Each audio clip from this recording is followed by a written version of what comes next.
হে আমার রব, জাদুবিদ্যা সঠিক নাকি সাধকের এই বিদ্যা সঠিক আমি জানি না, তবে এই ইসলামী বিদ্যা, ধর্মের বিদ্যা যদি সঠিক হয়ে থাকে, আমি এটার দোহাই দিয়ে বলতেছি, আল্লাহ তুমি এই বিদ্যার আলোকে আমি তোমার কাছে প্রার্থনা করছি, তোমার কাছ থেকে আমি সাহায্য চাচ্ছি। আমি ইশারা করি, ইশারা করার সাথে সাথে যেন এই প্রাণীটা, এই জন্তুটা, অদ্ভুত একটা জন্তু রাস্তা আটকে আছে, এটা যেন সরে যায়।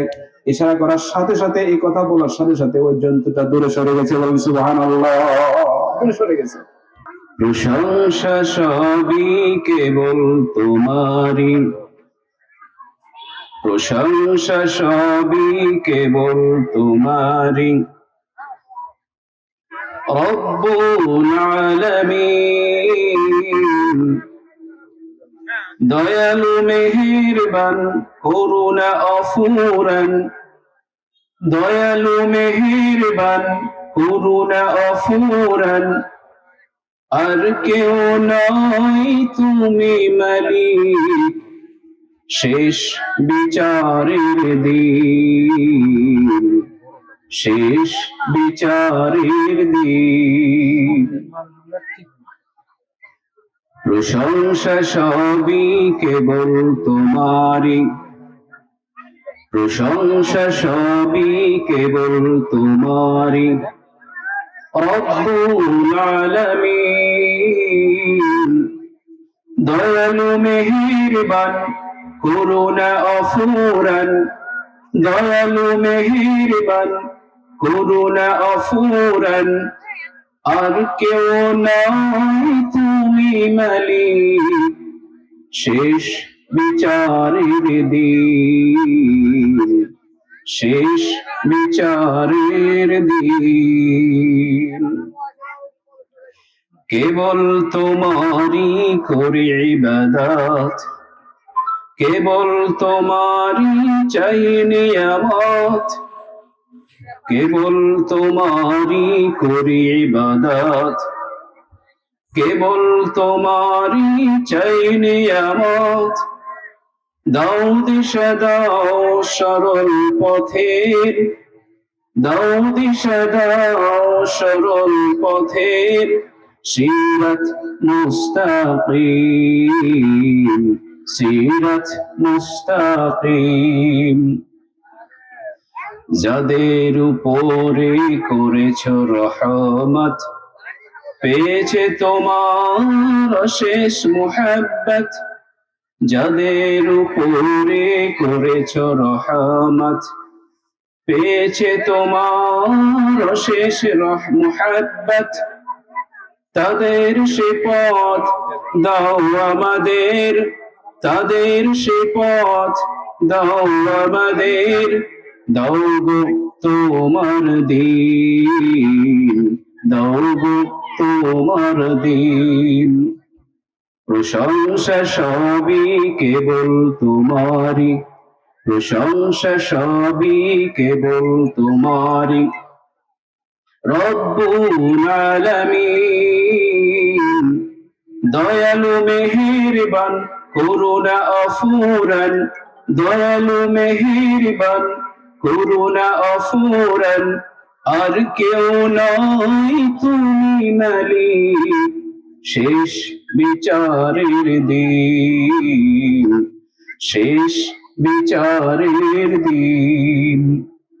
যাদের উপরে কেবলি গজব নাজিল করেছ দিয়েছো আযাব, যাদের উপরে করেছো গজব, যাদের উপরে কেবলি আযাব নাজিল করেছ দিয়েছো আযাব, তাদেরই ভাগ্য দিও না মোদের, তাদেরই ভাগ্য দিও না মোদের, হে অসীম সীমাহীন, হে অসীম সীমাহীন।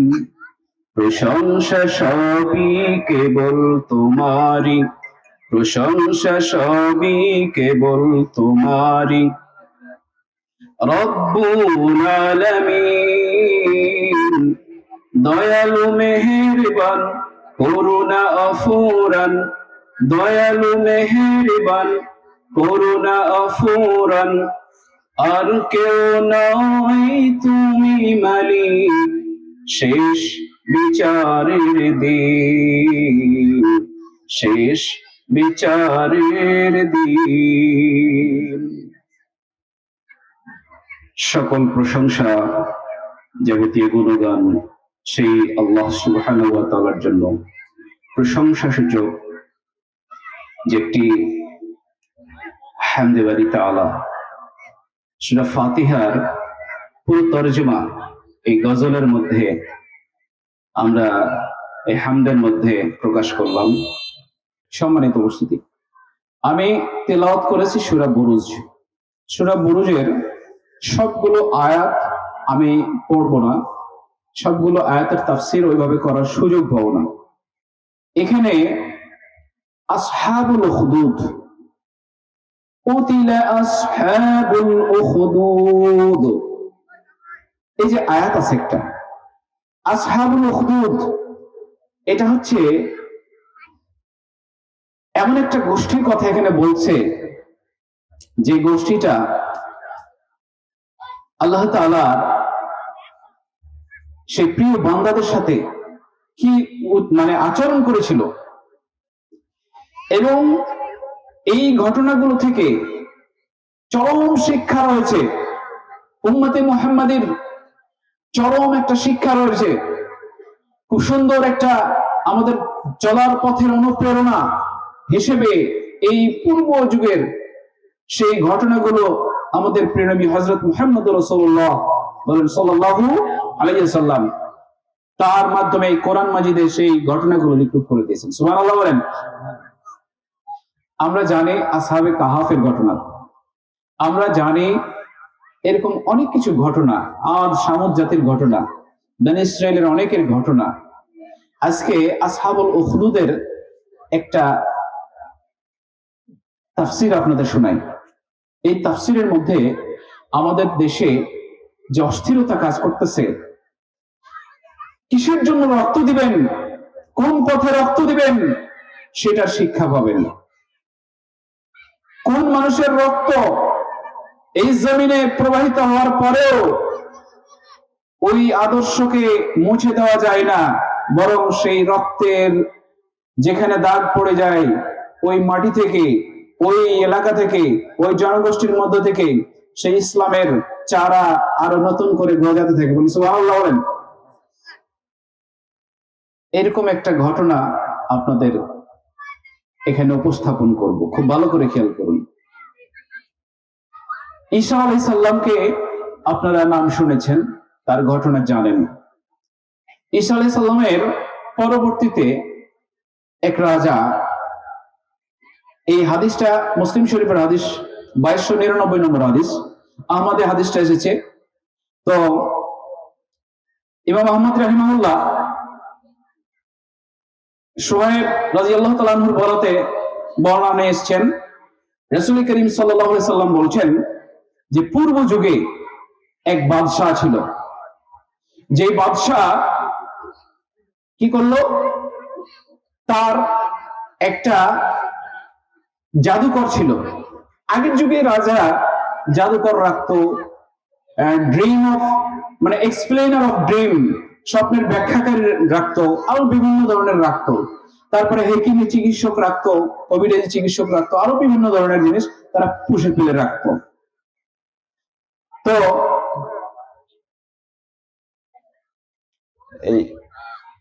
এই যে এটা কি একটু নিচে নামানো যায়? আমার দেখতে সমস্যা হচ্ছে, এটা একটু উপরে করতাম, একটু নিচে করতাম। যদি অপশন থাকে তাহলে করেন।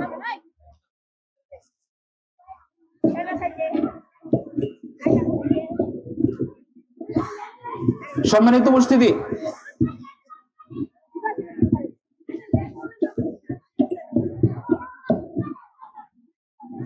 দেখছিলাম না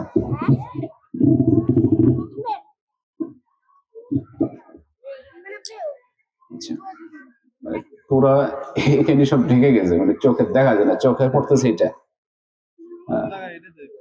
আচ্ছা আচ্ছা, এদিকে খেয়াল করেন। তো ওই রাজা একটা জাদুকর রেখেছিল তার দরবারে। এই জাদুকর যখন বৃদ্ধ হয়ে গেল,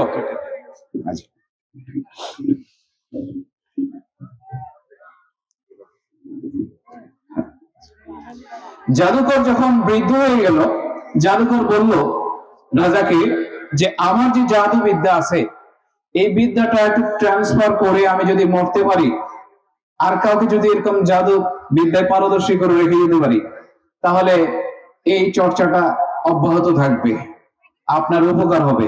আমার বয়স হয়েছে, আমার তো মারা যাবো কিছুদিন পরে। ঘটনা আপনারা জানেন। আমি এখান থেকে আমাদের বিপ্লবের একটা শিক্ষা আপনাদের মাঝে আমি তুলে ধরবো, খুব ভালো করে খেয়াল করেন। তখন রাজা একজন বালককে চয়েস করলো, খুব মেধাবী বালক। আমি প্রত্যেকটা কথায় শিক্ষা বের করবো, খুব ভালো করে খেয়াল করবেন। তো এই রাজা একটা বালককে চয়েস করলো, যে বালকটা খুব মেধাবী।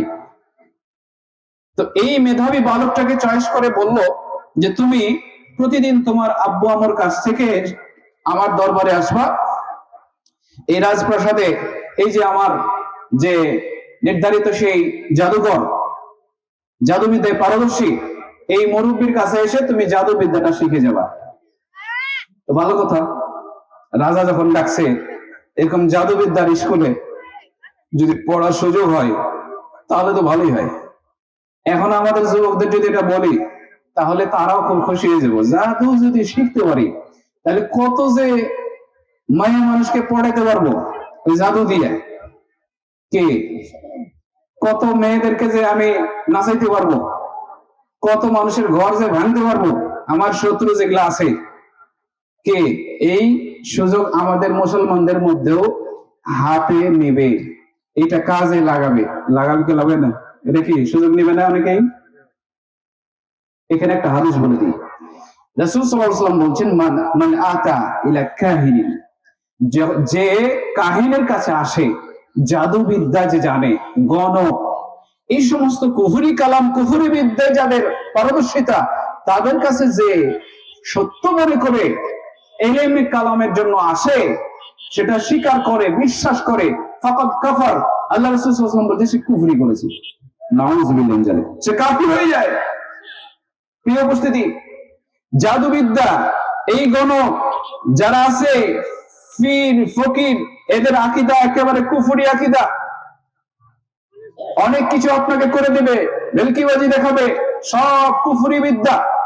এই কুফরি বিদ্যায় আমাদের বর্তমান সময়ে পোলাপানরা অনেকেই এটা নিচ্ছে, এই বিদ্যার তদবির নিচ্ছে অনেকেই। আমি সাবধান করে দিতে চাই, এই বিদ্যা যারা তদবির নিচ্ছেন, এই বিদ্যা যারা আছে তার কাছে যে তদবির নিয়েছেন, কালেমা পড়ে মুসলমান হবে না এখনই, যদি যেয়ে থাকেন। সালাত আদায় হবে না, কোনো কিছু ইবাদত কবুল হবে না, যদি এই বিদ্যায় আপনার বিশ্বাস থাকে। যদি এরকম কাহিনীর কাছে আসেন, জাদুকরের কাছে আসেন, কুফরি বিদ্যা এগুলা, মনে থাকবে। সম্মানিত উপস্থিতি, একটা হাদিস বললাম।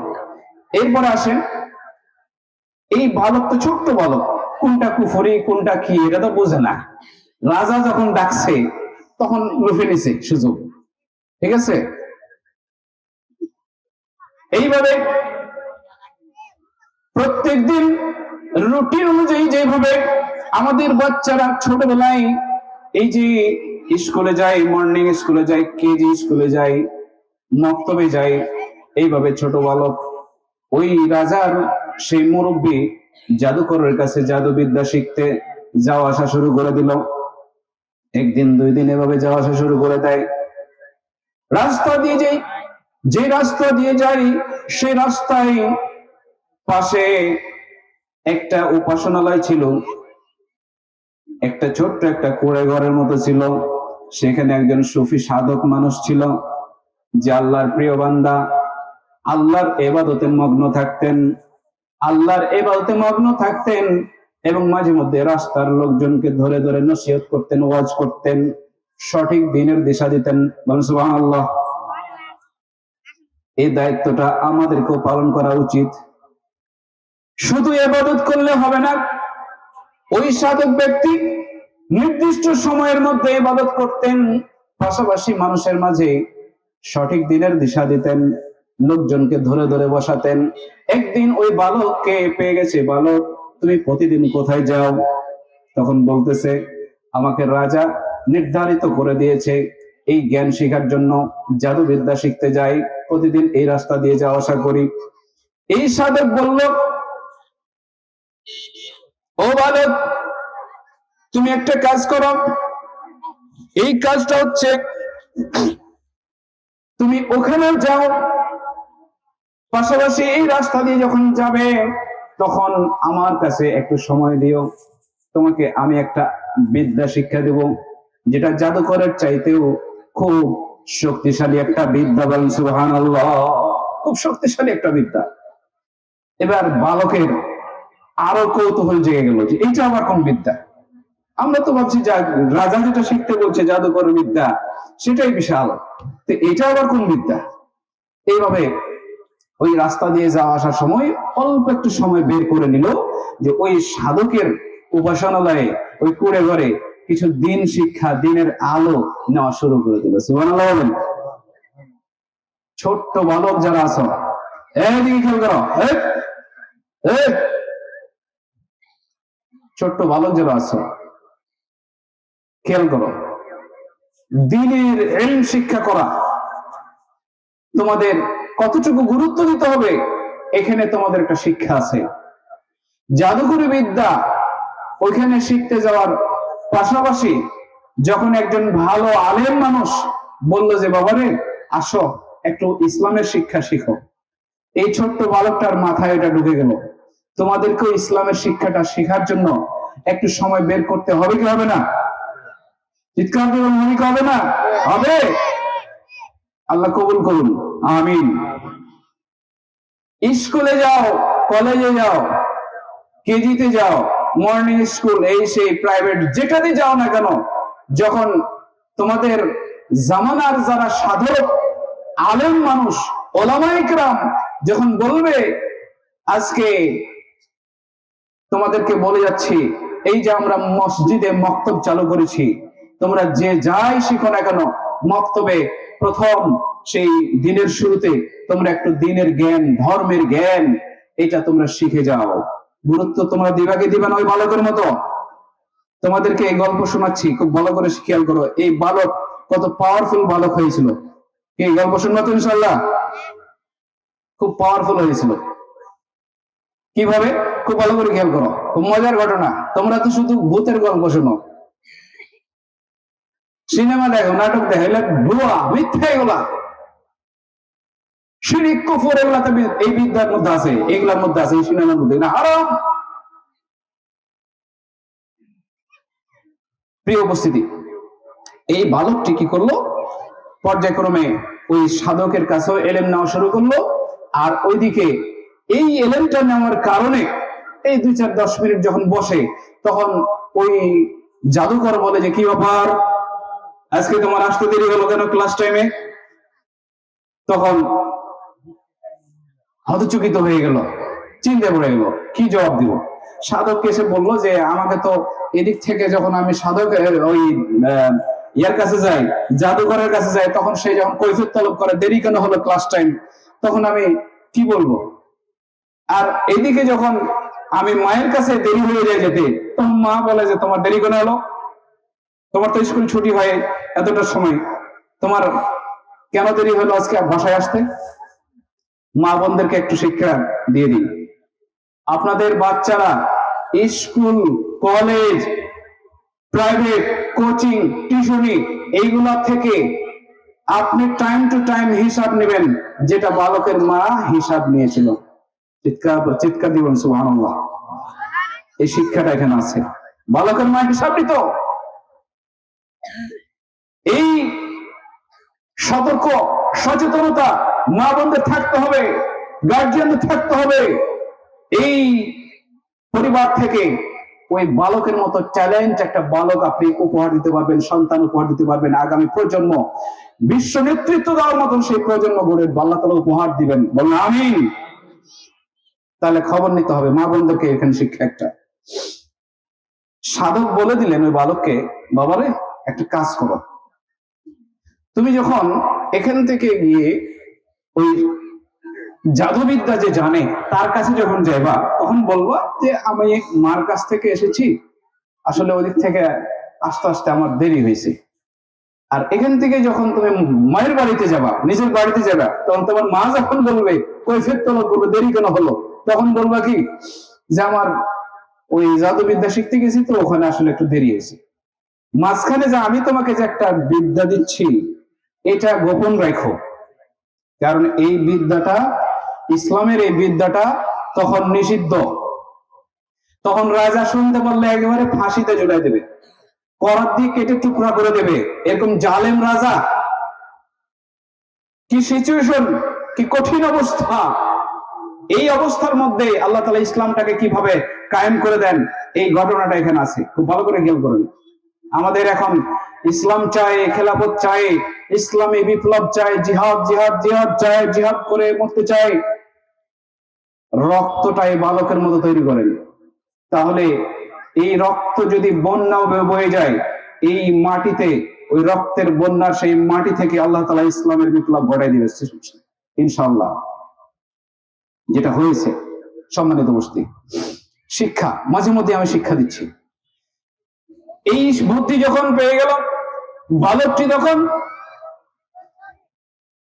পর্যায়ক্রমে এই কৌশল নিয়ে নিল। যখন ওই জাদুকর বলে তোমার আজকে দেরি হলো কেন ক্লাস টাইমে আসতে, তখন সে বলেছিল যে আমার মায়ের বাড়ি থেকে যখন আমি বের হতাম তখন রাস্তায় আমার দেরি হয়ে গেছে। এরপরে যখন মায়ের কাছে যাইতো, মা যখন কৈফিয়ত তলব করতো তখন বলতো যে আমার ক্লাস টাইম থেকে যেটা টাইম ছিল আজকে ক্লাসে আমার দেরি হয়েছে, তৌরিয়া। কিন্তু ক্লাসে মাঝখানে একটা আছে, সেটা কিন্তু গোপন আছে। সম্মানিত উপস্থিতি, খুব মজার একটা ঘটনা হলো, কি একটা ঘটনা ঘটে যাবে। এইভাবে ক্লাস টাইমে যাওয়া আসা করতে করতে হঠাৎ করে একদিন রাস্তার মধ্যে দেখে অদ্ভুত একটা জানোয়ার জন্তু, একটা প্রাণী রাস্তা আটকে রেখেছে। এই রাস্তা এমন ভাবে আটকে রেখেছে যাকে সরানো যায় না। এই রাস্তার মধ্যে যদি একটা বিশাল 150 ফুটের একটা মোটা অজগর সাপ যদি বসে যায়, বাঘ এসে যদি 2-4টা বসে যায়, তাহলে ওই জায়গা দিয়ে কি, রাস্তা দিয়ে কি কোনো মানুষ যাওয়া আসা করবে? করবে নাকি দূর দিয়ে যাবে? দূর দিয়ে যাবে। মানুষজন কেউ সাহস পায় না ওই রাস্তা দিয়ে যেতে। ওই বালকটি যখন দেখলো যে রাস্তা আটকে দিয়েছে, কারো সাধ্য হয় না রাস্তা ক্লিয়ার করার, এবার ওই বালকটি বলল যে সাধকের সেই বিদ্যা অনুযায়ী একটা বিদ্যা সে প্রয়োগ করে দেখলো যে ইয়া আল্লাহ, হে আমার রব, জাদুবিদ্যা সঠিক নাকি সাধকের এই বিদ্যা সঠিক আমি জানি না, তবে সাধকের বিদ্যা যদি সঠিক হয়ে থাকে, এই ইসলামী বিদ্যা, ধর্মের বিদ্যা যদি সঠিক হয়ে থাকে, আমি এটার দোহাই দিয়ে বলতেছি, আল্লাহ তুমি এই বিদ্যার আলোকে আমি তোমার কাছে প্রার্থনা করছি, তোমার কাছ থেকে আমি সাহায্য চাচ্ছি। আমি ইশারা করি, ইশারা করার সাথে সাথে যেন এই প্রাণীটা, এই জন্তুটা, অদ্ভুত একটা জন্তু রাস্তা আটকে আছে, এটা যেন সরে যায়। ইশারা করার সাথে সাথে, এই কথা বলার সাথে সাথে ওই জন্তুটা দূরে সরে গেছে। বলুন সুবহানাল্লাহ, দূরে সরে গেছে। মুসলিম শরীফের হাদিস, খুব ভালো করে খেয়াল করুন। ইমাম ইবনে কাসির রাহিমাহুল্লাহ এই ঘটনা নিয়ে এসেছেন। তাহলে অদ্ভুত একটা ঘটনা, খুব ভালো করে খেলুন। এই এটা রাখো, ফলাও, তোমার কারণে আরো অনেকের ডিস্টার্ব হচ্ছে। তাহলে এখানে উনি প্রমাণ পেয়ে গেলেন যে কোন ধর্ম সঠিক, কোন বিদ্যা সঠিক, সাধকের বিদ্যা সঠিক। এইভাবে পর্যায়ক্রমে কি করলো, এই বিদ্যা শিখতে শিখতে শিখতে ঘটনা খুব সারসংক্ষেপে আমি বলে যাচ্ছি। হঠাৎ করে ওই বাদশার ওই যে যে দরবেশ, যে জাদুকর মারা গেছে।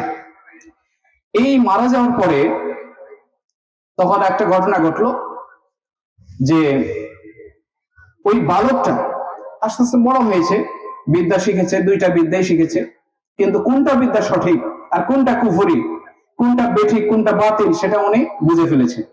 ওই ছোট থেকে ওই ঘটনা থেকেই বুঝে ফেলেছে যে সাধকের সেই ইসলাম শিক্ষার যে বিদ্যাটা সেটা সঠিক, সেটার কাছে কোন শক্তি এই পাওয়ারফুল বিদ্যার কাছে কোন শক্তি মানে শক্তি নয়, সেটা একেবারে জিরো। যে কোনো শক্তির মোকাবেলা করা যায় এই ইসলামের শিক্ষার মাধ্যমে। চিৎকার দিয়ে সুবহানাল্লাহ। এই শিক্ষাটা এখানে, এতে বনের বাঘ আপনার কাছে পরাজয় বরণ করবে। পৃথিবীর যতগুলোই সেই নামি দামি, সেই বিখ্যাত, সেই ফেরাউনের মতো জালেম রাজা হোক, বাদশাহ হোক, যত বড় শক্তিধর যেই ক্ষমতাসীন যেই হোক না কেন, এটা এমন একটা বিদ্যা, ইসলাম ধর্মের সেই বিদ্যা যদি আপনার থাকে, সেই অনুযায়ী আমল থাকে, বিশ্বাস থাকে, ইয়াকিন থাকে, সেই আল্লাহ সেই পাওয়ার নিয়ে, গায়েবী সাহায্য নিয়ে আপনি যে কোনো পরিস্থিতির মোকাবেলা করতে আপনি সক্ষম হবেন, বলেন ইনশাআল্লাহ। সম্মানিত উপস্থিতি, এক মন্ত্রী, বাদশার এক মন্ত্রী ছিল অন্ধ। এই অন্ধ মন্ত্রীকে বলল যে তুমি তো এমন একটা বিদ্যা জানো, যে বিদ্যা দিয়ে আমি শুনলাম যে তুমি নাকি অন্ধদের চোখের উপরে হাত বোলাও আর অন্ধত্ব ভালো হয়ে যায়, দৃষ্টিশক্তি ফিরে যায়। সুবহানাল্লাহ বলবেন না? কুষ্ঠ রোগী, দুরারোগ্য ব্যাধিতে আক্রান্ত, যে রোগ ভালো হওয়ার নয়, সেই রোগীদেরকে উনি কি করতেন? আল্লাহর ইশারায়, আল্লাহর ক্ষমতায় ভালো করে দিতে পারতেন। সুবহানাল্লাহ বলেন। এটা ঈসা আলাইহিস সালামের এই মুজিজা ছিল। ওই বালকটা এই কাজ করতে শুরু করেছে। এবার মন্ত্রী বলতেছে যে বাবা তুমি নাকি এরকম বিদ্যা জানো, তা আমি তো অন্ধ, দেখতে পাই না চোখে, তুমি আমার চোখটা ভালো করে দাও না। তখন উনি বলছেন আমি তো ভালো করি না, আল্লাহ ভালো করে, আমার রব। তোমার রব? তোমার রব কে? আমার সেই রব যিনি আপনাকে আপনাকে আপনাকে আমাকে সৃষ্টি করেছেন, যিনি সারা জগতের মালিক। লাহু মুলকুস সামাওয়াতি ওয়া মা ফিল আরদ, যার মালিকানায় আসমান এবং জমিন, এত দুভয়ের মধ্যে যা কিছু আছে সবকিছু তার মালিকানা রয়েছে, সবকিছু তার ইশারা রয়েছে। সেই রব, এই রবের ইশারায় আমি আপনাকে ভালো করে দিতে পারি, এই রবের ক্ষমতা নিয়ে আমি আপনাকে ভালো করে দিতে পারি, তবে আপনাকে ঈমান আনতে হবে। তখন সেই মন্ত্রী ঈমান আনার স্বীকৃতি দিয়ে দিল। সুবহানাল্লাহ বলেন। এই মন্ত্রীর চোখের উপরে হাত বুলাই দিলেন, আল্লাহর কাছে সাহায্য চেয়ে হাত বুলানোর সাথে সাথে ওই মন্ত্রী, অন্ধ মন্ত্রীটার চক্ষুষ্মান হয়ে গেছে। সুবহানাল্লাহ। এই ঘটনা প্রধান সেই শাসক বাদশা জেনে যাওয়ার পরে মন্ত্রীকে বলল, মন্ত্রী কি ব্যাপার, তোমাকে তো আমি দেখলাম অন্ধ, আজকে তুমি কাজ করতেছো চক্ষুষ্মান হয়ে, দৃষ্টিশক্তি কোথায় পেলে? এরকম কারিশমা, এরকম চিকিৎসা কার কাছ থেকে পেয়েছো? তখন বলছে ওই যে বালক, এই বালকে আমার এই কাজ করে দিয়েছে। তখন ওই বালককে বলতেছে বাদশা তুমি কিভাবে ভালো করলে? তখন বলছে আমি তো ভালো করে নাই, আমার আপনার যিনি রব তিনি আমার মাধ্যমে ভালো করে দিয়েছেন। বাদশা প্রথমে বলেছিল, রব যখন বলেছে তখন বাদশা ভেবেছিল ও রব তো আমি, তাই না? আমার সদিচ্ছায় আমার রহমতের দৃষ্টি তোমার উপর আছে, আমি তো সেই রব। তখন বলছেন না, আপনি রব হতে পারেন না। আমার রব যিনি, তিনি হচ্ছেন আরশের মালিক, আসমান জমিনের মালিক। সেই রবের ইশারায় এই অন্ধ ব্যক্তিটাকে ভালো করে দেওয়া হয়েছে। সুবহানাল্লাহ। এবার খেপে গেছে মন্ত্রী, কই? মন্ত্রীর কাছে চলে গেছে, মন্ত্রীকে গ্রেফতার করা হলো। মন্ত্রীকে বলছে তুমি কি ওই বালকের ধর্ম গ্রহণ করেছ? তখন বলতেছে, হ্যাঁ আমি ধর্ম গ্রহণ করেছি বালকের, যিনি আকাশ জমিনের মালিক সেই রবের উপরে আমি ঈমান এনেছি। এই ঈমান আনার স্বীকৃতি যখন তখনও দিয়ে দিল, অকপটে যখন স্বীকার করে নিল বাদশার কাছে, বাদশা রেগে গেছে যে এইভাবে যদি ইসলামের স্বীকৃতি দিতে থাকে, আমার রাজা বাদশা মন্ত্রীর মধ্যে যদি থাকে, মন্ত্রী পরিষদে যদি এরকম থাকে, তাহলে আমার আমার এই রাজ্য টিকবে না, আমার রাজত্ব টিকবে না। মন্ত্রীকে ডাকলো, মন্ত্রীর মাথায় করাত ধরে, করাত চিনেন তো, কাঠ কাটে, গাছ কাটে, এই করাত ধরে, মাথার মধ্যে করাত ধরে দুইটা টুকরা করে ফেলে দিল এই বডিটাকে। ইন্না লিল্লাহি ওয়া ইন্না ইলাইহি রাজিউন। চিন্তা করেন, তবু উনি ঈমান ত্যাগ করলেন না। সুবহানাল্লাহ বলেন, শাহাদাত বরণ করলেন। প্রিয় বৈষ্ণব, এরপরে খুব সংক্ষেপ করে না বলে যাচ্ছি, এরপরে বাচ্চাটাকে, ওই বালককে মেরে ফেলে দেবেন, তার আগে আর একটা কাজ করলো, সেটা হচ্ছে বালককে ধরলো।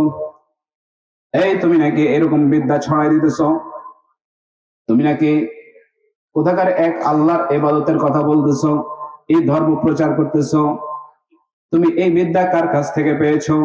বালককে যখন নির্যাতন করা শুরু করলো, বালক তখন বলে দিল যে অমুক একটা জায়গাতে সাধক আছে, ওই সাধকের কাছ থেকে আমি এই বিদ্যা পেয়েছি। যখন নির্যাতনের মুখে ওই সাধকের নাম বলে দিয়েছে, ওই সাধককে ধরে নিয়ে এসেও করাত দিয়ে দুই টুকরা করে ফেলেছে। নাউযুবিল্লাহ, দুই টুকরা করে ফেলেছে তাকে। এবার ওই বালকের পালা, বালককে এবার শেষ করে দেবে। চিন্তা করেন, খুব ভালো করে খেয়াল করেন, এইভাবে যদি একে একে শেষ করতে থাকে বিপ্লবীদেরকে, ভালো মানুষদেরকে, তাহলে কি ইসলাম কায়েম হওয়ার সম্ভাবনা বেশি থাকবে নাকি কমে যাবে? কিন্তু একেবারে জিরো থেকে যে আল্লাহ আবার ইসলামের বিপ্লব ঘটাই দিতে পারে, এটা একমাত্র কার সম্ভব? চিৎকার দিবেন আল্লাহ, মহান আল্লাহ। এই শিক্ষাটা এখানে আছে। মেরে ফেলে দিয়েও লাভ নাই। যে বিপ্লব, যে চেতনা, ইসলামের চেতনা যার মধ্যে ঢুকে যাবে, একটা দুইটা লাশ ফেলে দিলেও ওই লাশের সাথে সাথে আরো হাজার হাজার লক্ষ লক্ষ অনুসারী আরো বেড়ে যাবে, ইসলামের অনুরাগে বেড়ে যাবে, ইসলামের সেই ভালোবাসা, সেই মহব্বতের সেই আল্লাহ সৈনিক বেড়ে যাবে। সুবহানাল্লাহ বলেন। এটার প্রমাণ দেখেন একটু পরে। বালককে এবার পালা, বালককে শেষ করে দেবে। দুইটাকে তো শেষ করে দিছে, মন্ত্রী শেষ, ধর্মযাজক ওই সাধক শেষ। এখন এইগুলা প্রকাশ্যে করতেছে, জনসম্মুখে দেখাচ্ছে। আর কি কেউ ইসলাম গ্রহণ করার আর সাহস দেখাবে? দেখাবে? দেখাবে না। এবার বালককে বলল যে তুমি আমাকে রব বলে স্বীকার করো, তোমার সেই রবকে অস্বীকার করো, তুমি যে ধর্মের কথা বলতেছো এই ধর্মকে বাদ দাও। বালক বলতেছে, নো, আমি যে স্বাদ পেয়েছি, এই তৃপ্তি, ঈমানের স্বাদ আমি যেটা পেয়েছি, এটা কোশ্চিন কালে আমি ছাড়বো না। বলেন সুবহানাল্লাহ বলেন।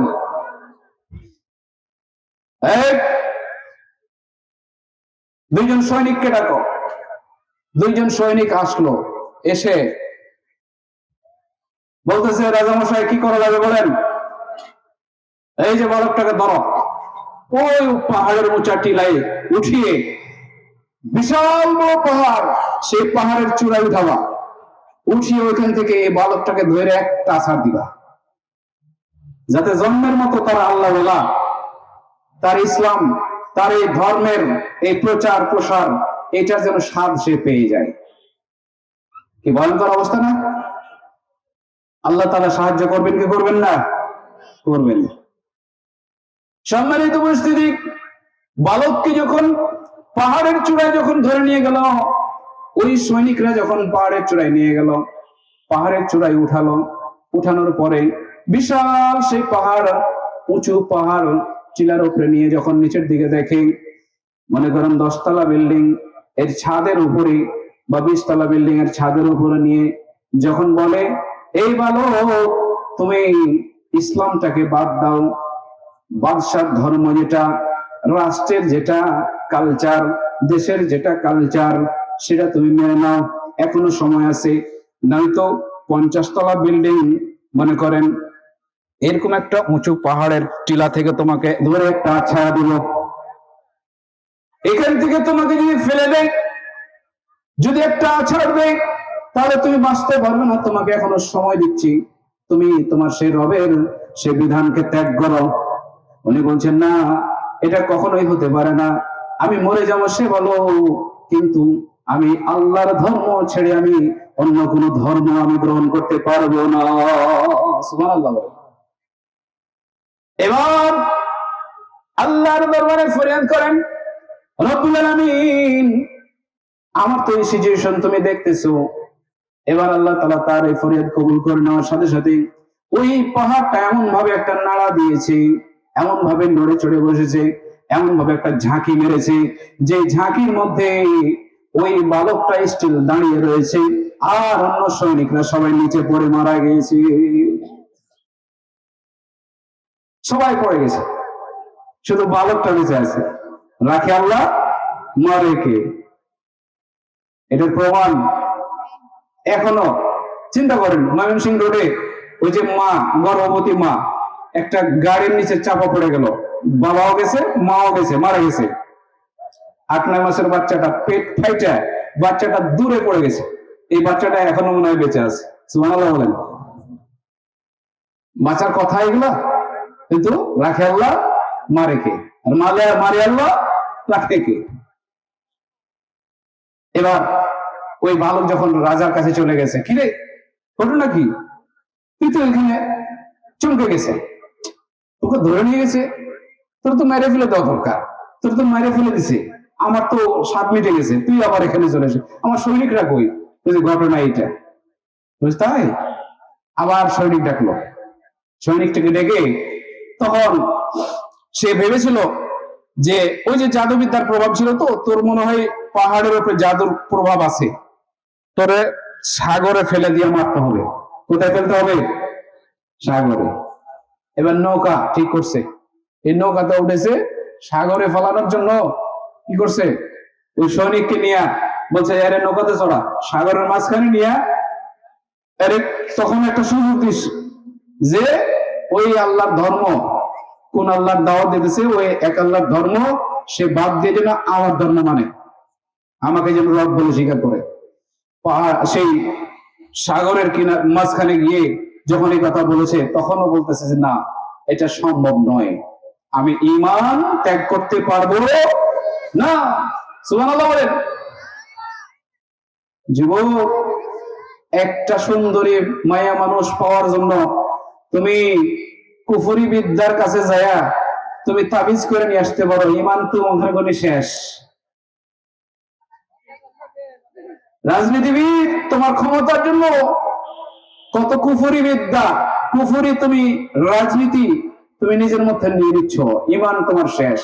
নামে আব্দুল্লাহ, নামে আব্দুল করিম, ঈমান ওখানে শেষ। এই বালক থেকে শিক্ষা নাও, ঈমান কাকে বলে। সম্মানিত উপস্থিতি, এবার আল্লাহর কাছে যখন ফরিয়াদ করলেন, ওই বালকটি ফরিয়াদ করার সাথে সাথে আল্লাহ রাব্বুল আলামিন তার ফরিয়াদ শুনে ফেলেছে। আল্লাহর পক্ষ থেকে বালককে বাঁচানোর জন্য এই সাগরের পানিকে অর্ডার করে দিয়েছেন। আসমান জমিন এবং এর মাঝে যা কিছু আছে সবকিছু অর্ডার শুনে কার? বলে আল্লাহর। সবকিছু আল্লাহর সৈনিক, সবকিছু আল্লাহর হুকুম মানতে বাধ্য। পানিকে যখন অর্ডার করেছেন, ও গো সাগরের পানি, তুমি এমন ভাবে ঢেউ তুলে দাও তোমার মাঝে, এই ঢেউয়ের মাঝে নৌকাটা এমন ব্যালেন্স করে তুমি দুলাতে শুরু করে দাও যে নৌকার দুলনি থেকে, নৌকার মধ্য থেকে শুধু সৈনিকরা পড়ে তোমার গর্ভে বিলীন হয়ে যাবে। আর বালকটাকে তুমি এমন ভাবে ঢেউটা তুমি খেলাতে খেলাতে শুরু করে দাও। তোমার কারিশমা সেটা হচ্ছে ওই ঢেউটা যাইতে যাইতে যাইতে ওই বালকটাকে তুমি সাগরের কিনারায় তুমি পৌঁছায় দাও। সুবহানাল্লাহ। এটাই ঘটে গেল। সৈনিকরা শরীর সমাধি হয়ে গেল, সাগরে ডুবে মরল। আর ওই ঢেউয়ের তালে তালে তালে তালে ওই বালকটা কিনারায় চলে এসেছে। এবার রাজার কাছে এসে উপস্থিত। রাজা এবার হতভম্ব হয়ে গেল, কিরে তুই মরিস না, তোরা তো পড়াইছি মরতে, তোরা তো মেরে ফেলে দেওয়ার কথা, তুই আবার জেন দে, আবার এখানে আবার আমার কাছে আসিস। রাজামশাই, ঘটনা আপনি জানেন না কি ঘটছে। এবার রাজার মাথায় কপালে চিন্তার ভাঁজ, যে আরে কিভাবে মারা যায় রে, কিভাবে মারতে পারা যায়, এই পথের কাটা তো সরানো দরকার। এই পথের কাটা সরানোর জন্য এবার কি করলো, শেষখানে সর্বশেষ যে ঘটনাটা ঘটলো সেটা হচ্ছে, ওই বালকটা বলতেছে, রাজামশাই আপনার যেহেতু আমাকে দুনিয়া থেকে বিদায় করে দেওয়া এতই শখ, আর ইসলাম ধর্মটাকে মিটিয়ে দেওয়া এত শখ, তাহলে এক কাজ করেন, আমাকে মারতে পারবেন, আমি মারার একটা মন্ত্র আপনাকে শিখাই দিই। তাই নাকি? চিন্তা করেন, মানে মেরে ফেলে দেওয়ার মন্ত্রটা নিজেই শিখিয়ে দেয়। কি পরিমাণ সাহস, আল্লাহর প্রতি বিশ্বাস, সুবহানাল্লাহ বলেন। তখন কি রে, ঘটনা কি বল, কিভাবে তোরে মারতে পারি?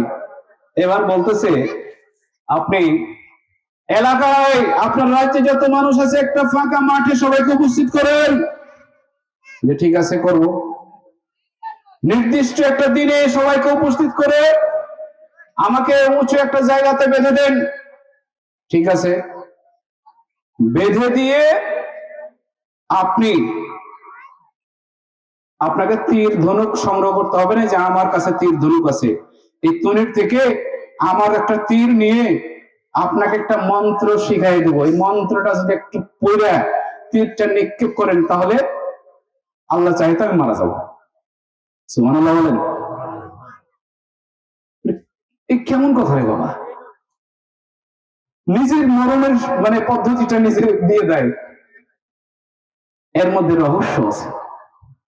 রহস্য কি, ফলাফলটা কি দাঁড়ালো চিন্তা করেন। এবার সব মন্ত্রী পরিষদ, বাদশাহ এবার তো ভাবতেছে যে ইসলামের গোষ্ঠী শেষ করে তুমি, ঠিক আছে, ইসলামের আলিফও রাখবো না, ঠিক আছে, এই বালক যদি মারতে পারি তাহলে আর ইসলাম থাকবে না। সম্মানিত উপস্থিতি,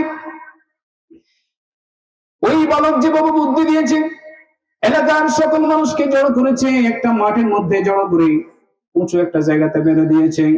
বেঁধে দিয়ে ওই বুদ্ধি অনুযায়ী ওই বালকের তীরটা নিয়ে বলেছে কিভাবে কি করবো। এখন মন্ত্র একটা শিখাই দিয়েছে। মন্ত্রটা ছিল, তীর যখন নিক্ষেপ করবে তখন তীর নিক্ষেপ করার আগে বিসমিল্লাহি রব্বি হাযাল গুলাম, এই মন্ত্রটা। সুবহানাল্লাহ বলেন। এটার অর্থ কি? বিসমিল্লাহি রব্বি হাযাল গুলাম, যে আল্লাহর নামে, ওই আল্লাহর নামে, যে আল্লাহ হচ্ছে এই গোলামের, এই বালকের রব, আল্লাহর নামে আপনি আমাকে তীর নিক্ষেপ করবেন, তাহলে আমি সাহায্য হয়ে যাব, আপনি যেটা করতে চাইছেন সেটা হয়ে যাবে, কিন্তু ফলাফল কি হবে সেটা আপনি পরে বুঝবেন। সুবহানাল্লাহ বলেন। এবার তীর নিক্ষেপ করার জন্য নিশানা শুরু করেছে, তাক করা শুরু করেছে। মাথা বরাবর মারবে, বুকে মারতে হবে, আর নয় মাথায় মারতে হবে, তাহলে তাড়াতাড়ি স্পট ডেড হয়ে যাবে। পায়ে মারলে হবে না, হাতে লাগলে হবে না, কোথায় মারলে মেরে ফেলে দেওয়া যায় সেটা খুনিরা জানে কি জানে না, ঘটছে না ঘটছে। হ্যাঁ, সম্মানিত উপস্থিতি, এবার ওই তীরটা নিক্ষেপ করার আগে ওই মন্ত্রটা শিখিয়ে দিয়েছিল বালকটা। রাজা বলেছিল বিসমিল্লাহি রব্বি হাযাল গুলাম, এই কথা বলার সাথে সাথে তীরটা সাথে সাথে ওই কানের গোড়ায় লেগে গেছে। এইভাবে ওই বালকটা হাত দিয়ে চেপে ধরে ফেলেছে, রক্ত পড়তেছে, সাথে সাথে সাথে সাথে ওই স্পট ডেড ওখানেই আল্লাহ রাব্বুল আলামিনের কাছে শাহাদাতের পিয়ালা পান করে সাক্ষাতে চলে গেছেন। ওই বালকটা বলেন সুবহানাল্লাহ। শেষ, শেষ তো নাকি? ঘটনা শেষ? শুরু, শুরু। চমৎকার ঘটনা, এগুলো শুনবেন, এগুলো পড়বেন। আমরা সূরা বুরুজ কত পড়ি, এখানে যে কি একটা গল্প আছে ভাই, শুনেন না, পড়েন না। সম্মানিত উপস্থিতি, যখন বিসমিল্লাহি রাব্বি হাযাল গোলাম এটা মাইকিং করে ঘোষণা করার মতো করে যখন জোরে আওয়াজ করে বলে যখন নিক্ষেপ করেছে, তখন এটার কারণে মারতে পারলো। এবার প্রমাণ হয়ে গেল, মন্ত্রী পরিষদের সবাই জেনে গেল, এলাকাবাসী জেনে গেল, রাজ্যের লোকজন জেনে গেল, যেই রবের নামে এই কাজটা সম্পূর্ণ করা সম্ভব হলো, সেই রবের ধর্মটাই সঠিক। সুবহানাল্লাহ বলেন। জনগণের মধ্যে এই বুঝটা ঢুকে গেল। এবার জনগণ একেবারে দলে দলে সবাই সেই কালেমা পাঠ করতে শুরু করলো, সুবহানাল্লাহ, দলে দলে।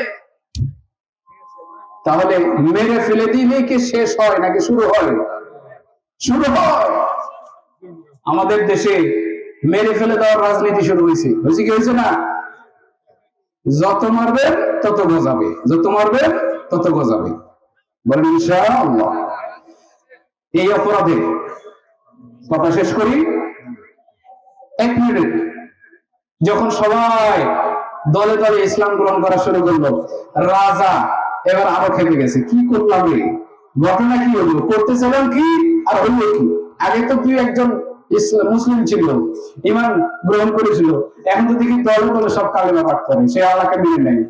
এবার মোড়ে মোড়ে জায়গায় জায়গায় বিশাল গর্ত করো, এই গর্তের মধ্যে আগুন ধরাও, আর র্যাবকে, বিজিবিকে, সেনাবাহিনীকে, যত প্রকার ফোর্স আছে সবাইকে বাড়ি বাড়ি তল্লাশি করো, যে যে কালেমা পাঠ করে সবাইকে ওই জায়গা জায়গা মোড়ে মোড়ে আগুনের সেই গর্ত করা আছে, আগুন জ্বলতেছে, ওখানে ধরো আর ফেলে দাও, ধরো আর ফেলে দাও। সুবহানাল্লাহ।